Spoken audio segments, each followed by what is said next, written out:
half in the bag. I love to watch movies in my underwear.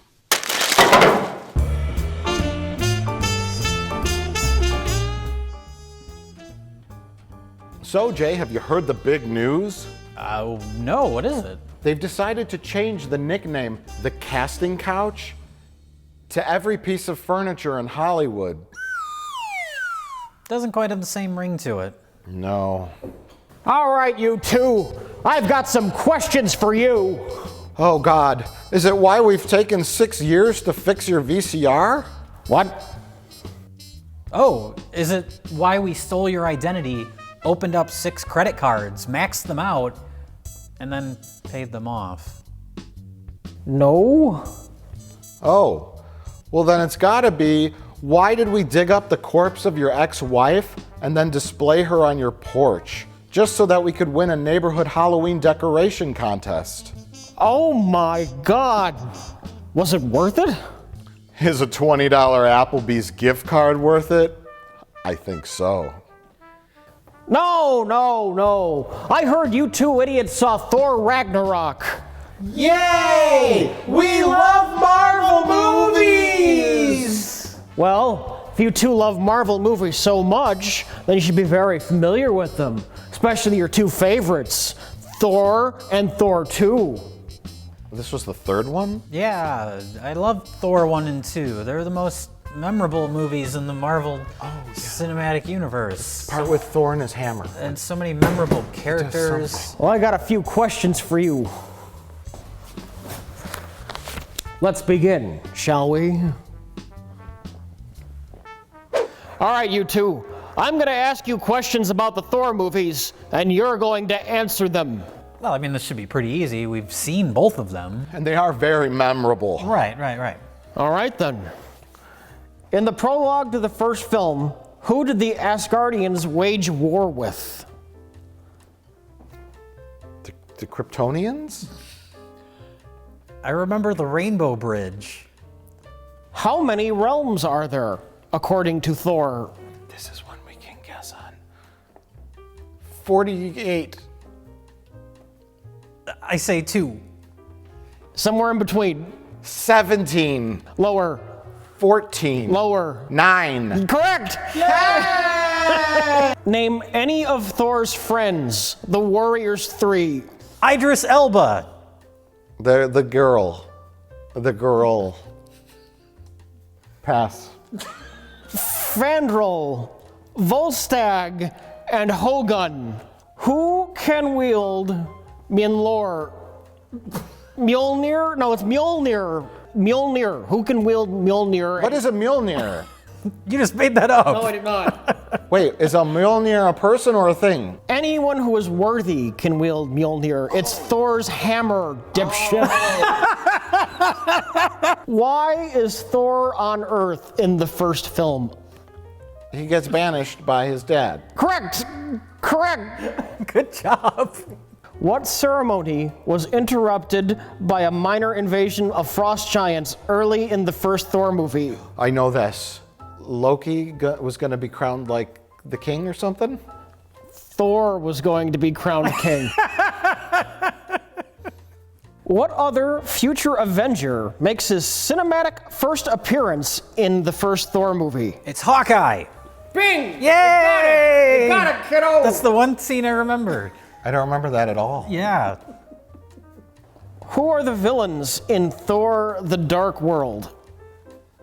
There's some sort of like albino elf creatures. Intergalactic space bugs. Can you be more specific than albino elf creatures? What more do you fucking need? They're dark elves. In Thor: The Dark World, what is Dr. Jane Foster filled with? Cum?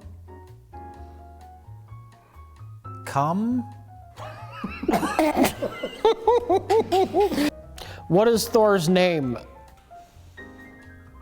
Does it have something to do with Loki? What is the twist at the end of Thor: The Dark World? That it's a light world. Loki is impersonating Odin. What? Oh, really? How does he look like Sir Anthony Hopkins? look like things. What? I have no memory of this. Fucking with us. I think you could just be making stuff up and we wouldn't even know. All I remember is space bugs. There's always space bugs, Jay, always. What do the dark elves need the Aether for? A super weapon. That's gonna shoot a blue laser into the sky. Super weapon. No. Resurrect their evil god king. No. Take over the earth. No. Take over another realm. No. Super weapon. No. Resurrect their god king? No. We did see these movies, right? I think so. I definitely was in the theater and my eyes were open and I was looking at the screen. We reviewed both of them. We did? We should go back and watch our reviews so we know what we think of them. I'm starting to think there's something wrong with our brains. Mr. Plinkett fell asleep. Oh, thank God. Now we can talk about Thor 3.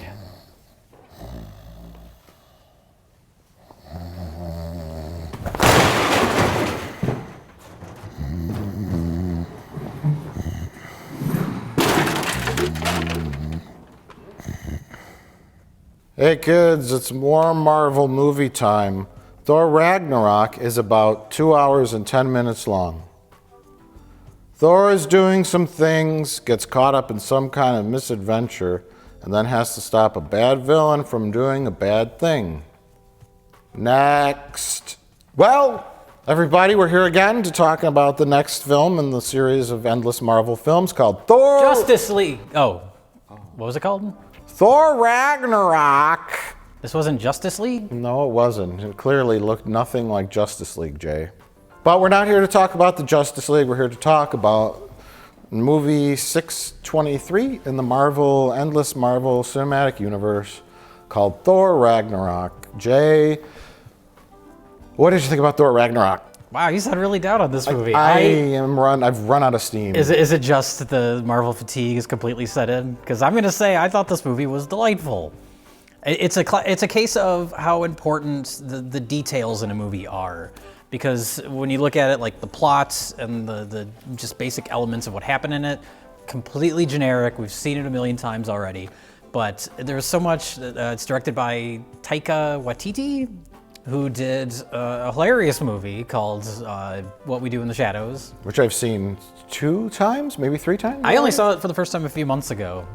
I've not seen his follow-up movie, Hunt Hunt for Red October? I've not seen his following movie, Hunt for the Wilder People, I think it's called. No one cares about that. Yeah, What We Do in the Shadows is a fun little vampire faux documentary, mockumentary, mostly ad-libbed, with all those wonderful New Zealand accents. Ragnarok's sort of a new cycle in the life of the world, all the realms of the universe. It's the destruction of the old and the rebirth of the new. And that's really exciting to me. I expected the movie to be a little more funny. It was... I was kind of surprised that it wasn't. Which I kind of liked. It was consistently humorous. Like, I was chuckling through most of it. It wasn't like Spider-Man Homecoming, where it was just an outright comedy, which I think is good. I was worried at the very beginning of this movie that it had the same problem as Guardians of the Galaxy 2, which was every time there's a serious, dramatic moment, cut it off with a joke. I like Guardians of the Galaxy 2, but that was one of my problems with it. That's a trademark James Gunn characteristic. Yes, and at the beginning of this movie, the opening scene, which I thought was creative and sort of weird and fun, it did that a couple of times. I was like, oh no, is this going to be the whole movie? But then it kind of evens out after that. It streamlines after that. I don't know. I like that opening scene. The opening of the film, Thor is battling like the creature at the end of the Lord of the Rings movies. The Balrog? The Balrog. It's a giant fire monster, yeah. And there's the bit where he's hanging from a chain, and the Balrog's doing his like evil bad guy speech, and Thor's slowly turning, and he's like, wait till he turns back around. Like, that's when I was like, oh, we're gonna do this. Yeah, It's like great, chuckle worthy, but it doesn't do that a whole lot. It's just kind of consistently lighthearted. I don't know, it's tricky with these because you want them to take it seriously, but not too seriously because they're silly comic book movies. And I think this one strikes the balance pretty well. Like, well, let's take it back to the beginning. This idea for Thor Ragnarok comes from a comic book called Planet Hulk, sort of, which we have here. But the story, as described by Rich, was Hulk gets banished. He's in space. He's fixing a evil space satellite. And then Hulk ends up on this planet. He fights in a gladiatorial arena, and then eventually he takes over the planet, becomes their king, and leads an army back to Earth to get revenge. And it's this really complex storyline. And weird. Yeah. So it seems like they just kind of lifted some of the visual or story elements from it. A gladiatorial arena, alien planet, blah, blah, blah, blah. And that really was just setting the stage to move on to villain with doomsday plot. I need to stop her here and now to prevent Ragnarok, the end of everything. So I'm putting together a team. And I think that's what I just got tired from. And I understand because your average movie-going fan who's in the theater picking his nose and eating his boogers. Which did happen, by the way, while we saw this film. I'm going to talk about that in a minute.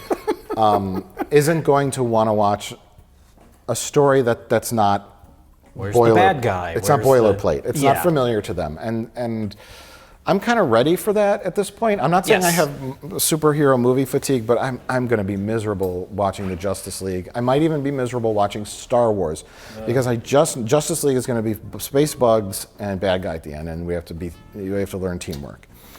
I feel like the Marvel movies are starting to venture into the weirder stuff.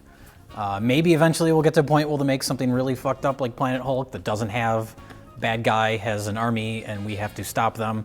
Only upon diminishing returns. I don't know, maybe, but it's like with this movie, that's the basic storyline. But everything above that, it embraces the weirdness more. You know what's been in business for a real long time, Jay? McDonald's. Oh, sure. I'm not going to say these movies are great art. I don't have to say anything more. Sure.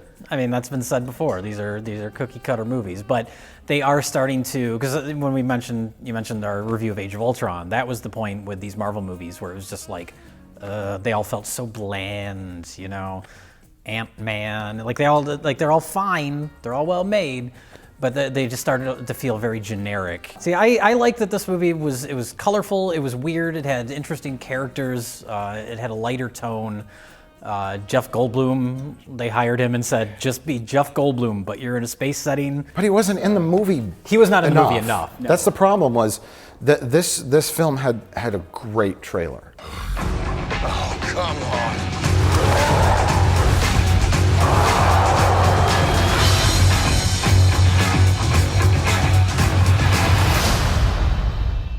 That teaser trailer is like the greatest teaser trailer I've ever seen. You've got the Led Zeppelin song, Immigrant Song, playing, and it's like the perfect song.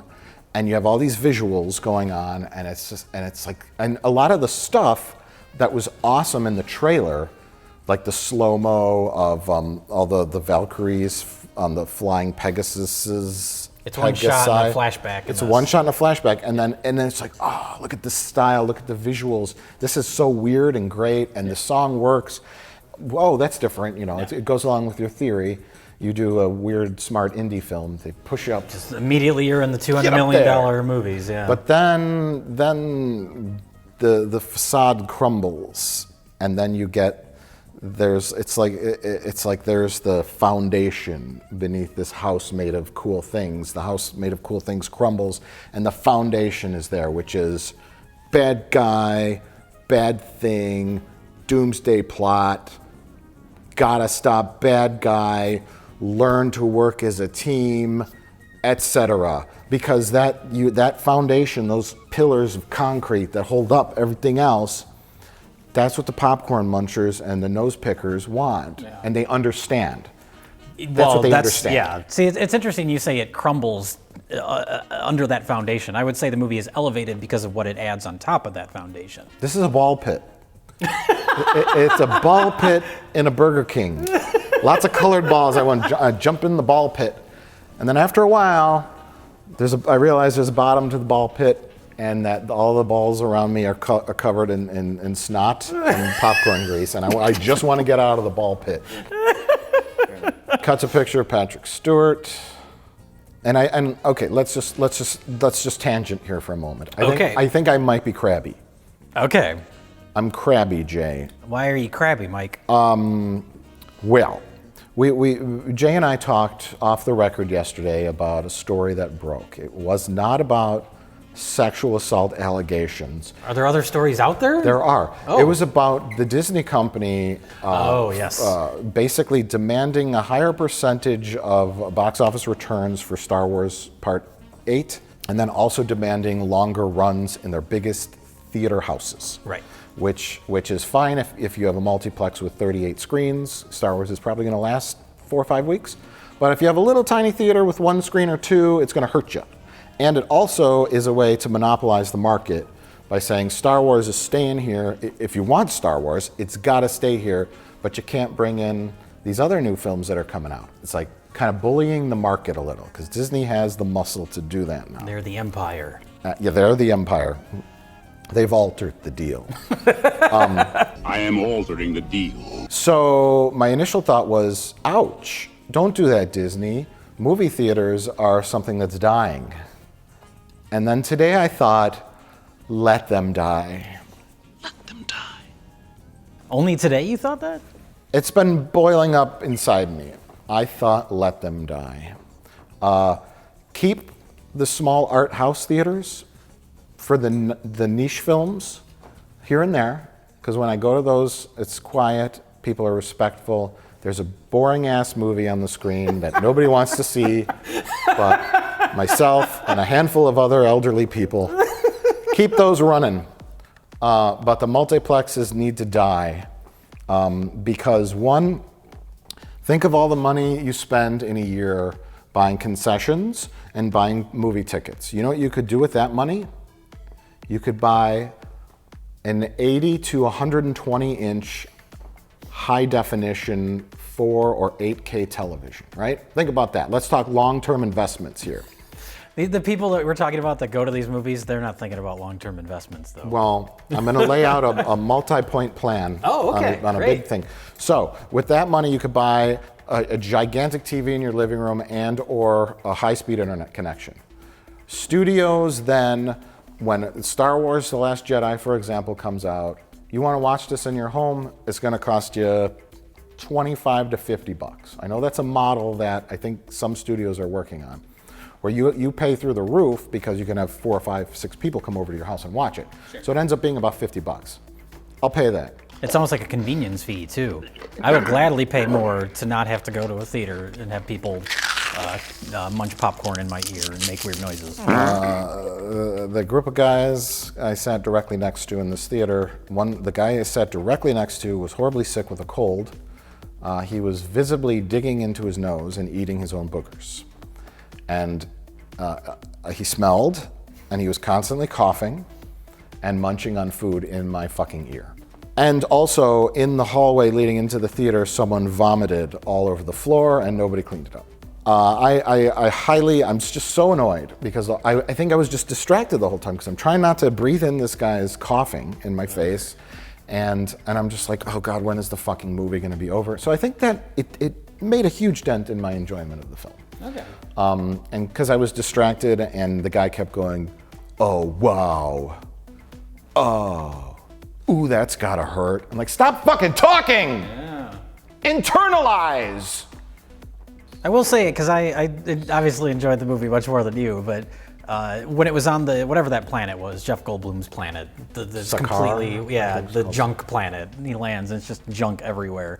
That's all the stuff I liked, and then occasionally it would cut back to the villain plot line, and I'd be like, nah. Right.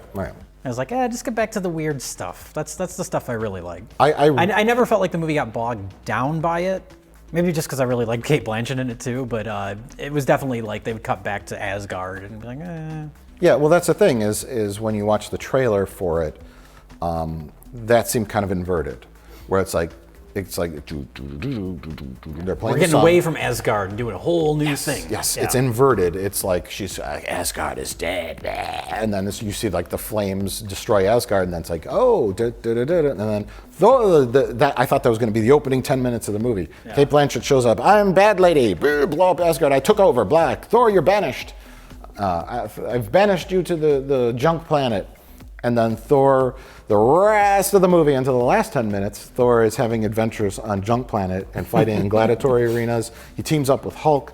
They take down Jeff Goldblum. You know, wacky things happen, adventures. They have a band of misfit gladiators, and they're doing a thing. And we discover Jeff Goldblum is suppressing all these people, and all this bad shit's happening on this Junk Planet. And then they go, oh, yeah, we got to get back to Asgard to kill Resident Evil or whatever her name is. Not Resident Evil. Resident Evil? Oh, because she's wearing black. Vampire Underground. Vampire Assassin? What? Kate Blanchett. Kate Blanchett. Isn't she in Vampire Squad? What's that fucking movie, everybody? You talking about the Underworld movies? That's Kate Beckinsale. No, Kate Blanchett. That's kind of why it was fun to see her in this too, because you think of Kate Blanchett and you think of like classy movies. And here she's just like hamming it up. Was she the Lord of the Rings girl? Yeah, she's in Lord of the Rings. That's that lady. That is that lady. The whole time I thought she's also been in many, many other films. I thought it was Kate Beckinsale because she has black hair. Yes, Kate Blanchett does not normally have black hair. She does in this movie. And she's wearing like all black latex, which is like the Underworld movies. So yeah, I think I very vaguely can understand your confusion. Kate, black hair. I mostly chalk it up to dementia, but I can understand just a little bit what you're talking about. Yeah, so I thought they were going to go back and knock her deer antlers off, kick her down the stairs, and take back Asgard after a wacky, fun adventure in the Junk Planet. Yeah. The trailer really makes it look, when I saw the full trailer, the teaser trailer was perfect, and then the full trailer is like, oh, so it's Guardians of the Galaxy. And it's not really. The trailer really makes it look like, oh, this wacky band of weirdos, they team up to stop an evil threat. They kind of do, but they all have their own motivation, which I actually really liked, that they all kind of are coming at it from their own angle. Yes. Where have you been? Everybody thought you were dead. There's so much has happened since I last saw you. I lost my hammer, like yesterday, so that's still pretty fresh. Loki's alive. Can you believe it? He's up there. Loki, look who it is.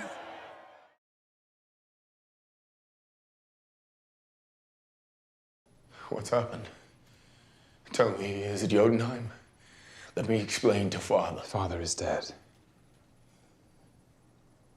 They definitely made his personality less serious than he was in the previous movies, from what I can remember.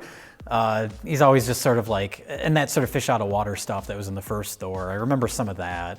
And here he's just more lighthearted and jokey. And it's like, I mean, I understand why you would want to do that because he's such a fucking boring character. But it did come across as sort of like, oh, this is the same guy. Yeah, a little bit. He has to be like, I think Thor is kind of a wink character now. He needs to be more charming and humorous. He can't be stoic and serious because then, you have to derive humor from somewhere unless he has a sidekick. It could have been Thor and Bruce Banner the whole time.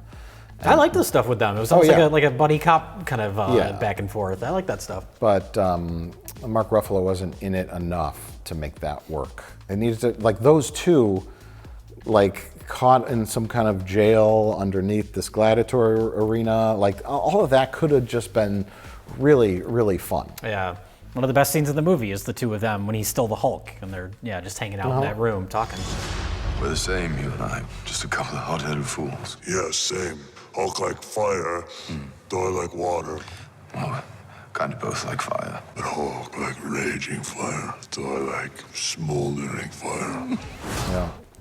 I think it just focused on, I don't want to say the wrong things, but I think it focused on stuff that I wasn't interested in more. The generic plot stuff. Yeah.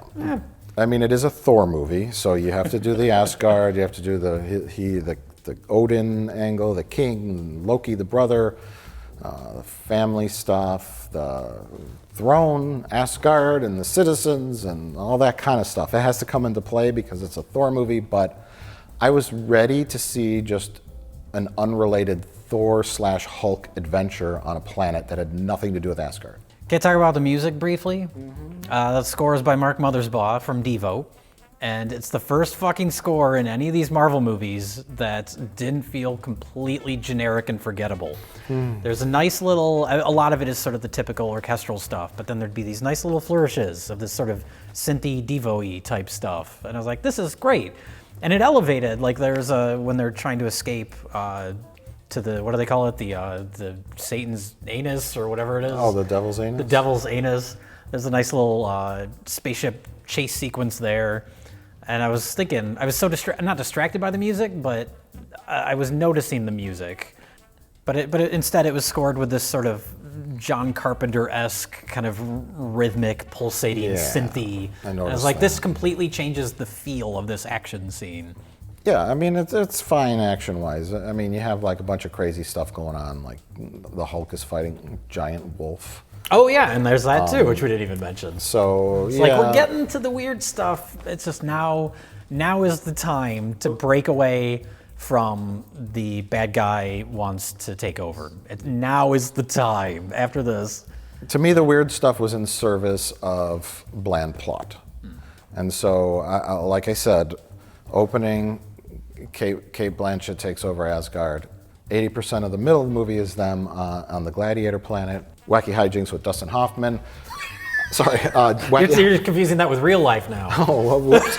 Wacky hijinks with Jeff Goldblum, and they're like some kind of like fun. They got to escape the planet a little more cleverly to get back to Asgard. I mean, there was the sequence where they're like, "We got to steal so and so ship," but it was just like, Loki, I got the codes. Loki tricked them. We knew that was coming. They get on the ship and they kind of have a little fight. It kind of reminded me of Star Trek Into Darkness. They're flying around the cities and they're jumping on the ships and punching people. And I'm just like, I need more cleverness, more humor.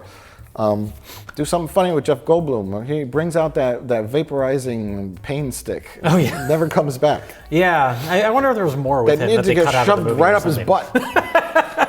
They need to melt him. That's something like they set. It's like that was a great little world. And there was only one gladiator fight. Hulk fighting the giant wolf in the gladiator arena would have been cool. Oh, I just wanted to see more stuff, more crazy stuff that wasn't in service of bad guy wants to be bad premise. They could have made it more like the movie Arena. Have you ever seen that? No. Late 80s, I think. I think it's like one of the last Empire movies, but it's this aliens battling each other in like an arena. But it also could have been like The Running Man. Where I think they had the collars that would make their heads blow up if they disobeyed or tried to escape. And they're all kind of prisoners and they're forced to perform in this like broadcasted TV show. And they're all running around. I think there was just like a bunch of wacky side characters. Buzzsaw. Oh, the guy with like a chainsaw. There's Sub-Zero. And so like having like the Hulk and Thor like in this kind of like situation with like all these weird, super powerful alien prisoners from all over the galaxy like fighting each other. You can do the gladiator ring too, but you can also do like this and that. And this and in fact, there was an episode of Star Trek Voyager like that.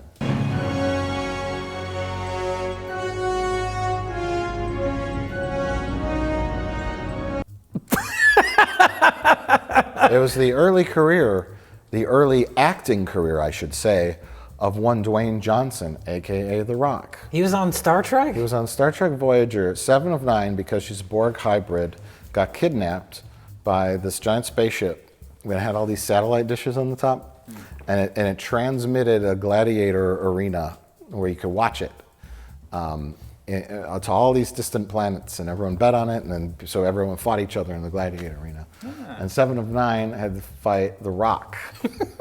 And he didn't say anything. Was this pre the Scorpion King? Oh yeah, because he didn't say a word because they didn't know what The Rock was cooking in terms of acting. You're no bigger than a Tarkanian field mouse. Pink's insulting me by putting you in the pit to face me. I must warn you, I possess superior strength. I'm trembling. That concept's fun. It's been done before, is what the point I'm making. I'm not just trying to bring up Star Trek. Well, I mentioned that movie Arena. I would love to see a big budget version of Arena. It's all these weird, there's like a big alien slug monster that's trying to battle like a normal human. And it's funny if you look at because there's like a crowd of people in the stands, but you can tell that they're all like cardboard cutouts. It's super cheap. And the fun part about movies like that, which we've mentioned, the Star Trek episodes, Running Man, Arena, there's a lot of movies and TV shows that are like that. The fun part about those types of stories is taking down the system that you're enslaved in. Sure. It's the outside. It's like what the fuck is the Russell Crowe movie? That movie where he's I think is it called Gladiator? With Russell Crowe? The Ridley Scott movie? Yeah. Yeah, Isn't that what it's called? So you have your central character who's the outsider, who's strong, strong-willed as well, who gets thrown into this world, and then you have this maniacal tyrant who's deriving pleasure or profit from exploiting others. And then the ultimate goal of that is to take down the system. Yeah. I don't think we ever saw what happened to Jeff Goldblum. They just leave. Yeah. He jumps out a window and gets a spaceship and leaves because got to get away from this more intriguing story. We got to get back to Asgard to stop Kate Blanchett from doing a thing to take over the universe. Do you know what I mean? Sure. And therein lies my main problem with the movie, is it just seemed like it was just constantly pulling away from what could have been wacky and interesting and funny and ad-libby and Bruce Banner running down a hallway like being chased by like this big worm going, "Whoa!" and the audience cheering and then Thor yelling, "Turn into the Hulk! Turn into the Hulk!" And Jeff Goldblum like eating grapes going, and Bruce Banner's like shitting his pants. And then, you get, and then like, then you gotta do all this stuff and all these wacky things happen. I'm not a queen or a monster. I'm the goddess of death. So, Mike, would you recommend Thor Ragnarok? I would. After your rants. No, it's again like a mild recommendation from you. I recommend it on home video or streaming. My crusade to end the theater chain industry has begun. Burn it all down. Burn it all down. Hollywood, burn. Well, Jay, would you recommend Thor Ragnarok? I would, a little more enthusiastically than you. I'm hoping that we get away from the villain of the week stuff. I think we've had enough of it. We didn't need it in Deadpool. We didn't need it in Logan. There's the New Mutants movie that's coming out that's like a straight up horror film. So I like that we're taking this stuff in different directions. I guess with something like Thor, it's a little bit one of their like flagpole movies. You have to kind of stick to that, but we'll see where they go. Overall though, I liked the humor and I liked the tone of this movie a lot. Just needs more Jeff Goldblum. What doesn't?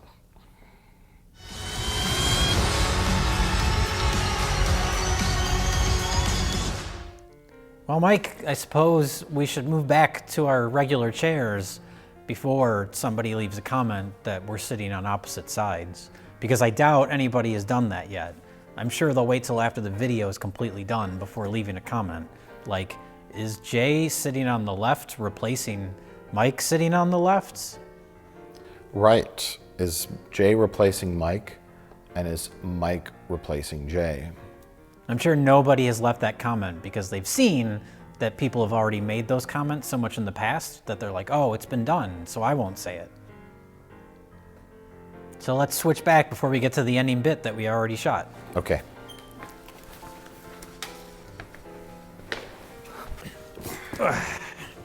All right, this is much better.